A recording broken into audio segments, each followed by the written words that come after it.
Naturalization, of course, is the process by which a green card holder or a lawful permanent resident applies for and is granted U.S. citizenship. Of course, there are many benefits to U.S. citizenship, such as the ability to vote in U.S. federal elections.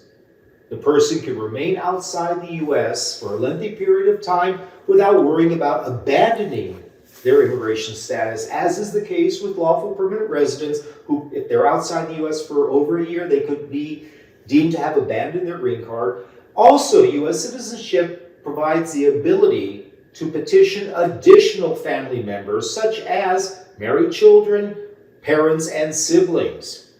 I also know there are many articles and YouTube videos about the requirements for naturalization.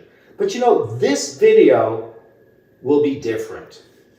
Rather than going through the requirements for naturalization, I will go through when it is not advisable to naturalize. Now, as an attorney practicing law for over 40 years, I've had many people consult with me after they applied for naturalization, but it was denied. And in many cases, it was a big mistake for those people to file naturalization. Some even risked having their green cards revoked and being placed in removal or deportation proceedings.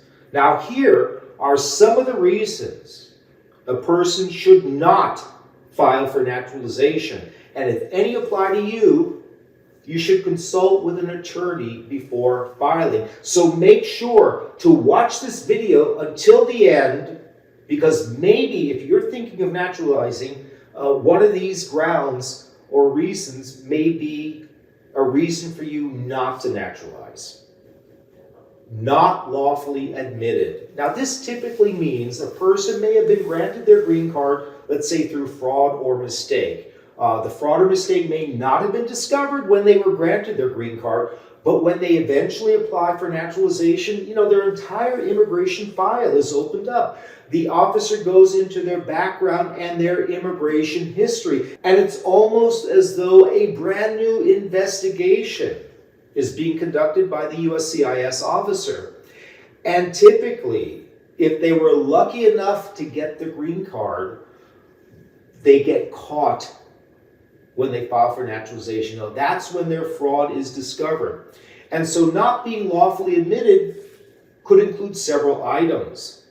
Let's go through some of them. One of them is fraud in obtaining an entry visa or having applied for a previous immigration benefit for which the person was not entitled. B, assumed name entry, or entering the U.S. under a different or false name without having obtained a fraud waiver.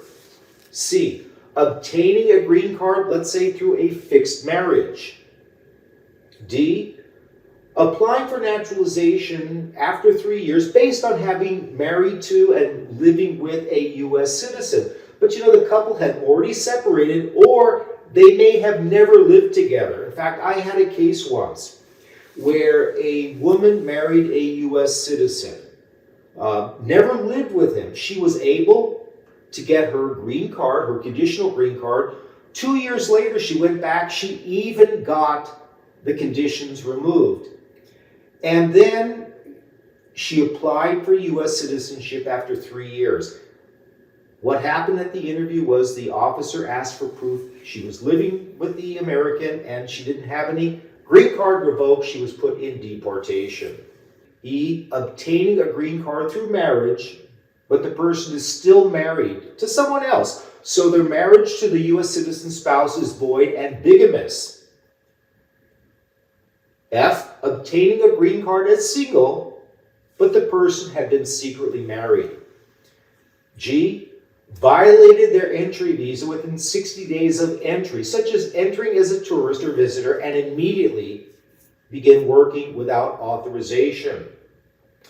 Another reason a person should not necessarily file for naturalization is if they lack good moral character. Now, typically, a person must demonstrate they had good moral character during the 5 years immediately before filing their naturalization application. However, USCIS could also look at your conduct before those 5 years.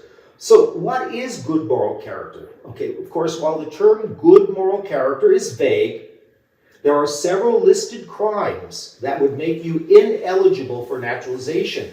And if you committed those crimes, even after you obtained your green card, it would be risky for you to file for naturalization. Now, these crimes include murder, certain aggravated felonies, which would include crimes of violence such as domestic violence, money laundering, alien or human smuggling, document fraud, etc.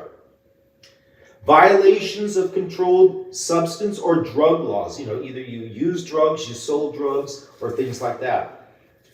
Willfully failed or refused to support dependents, such as failing to pay child support when a father, let's say, was required to do so. Ordinarily, when a father has young children, the officer is going to want to make sure the father had been supporting those children. More so if there was a requirement to pay child support.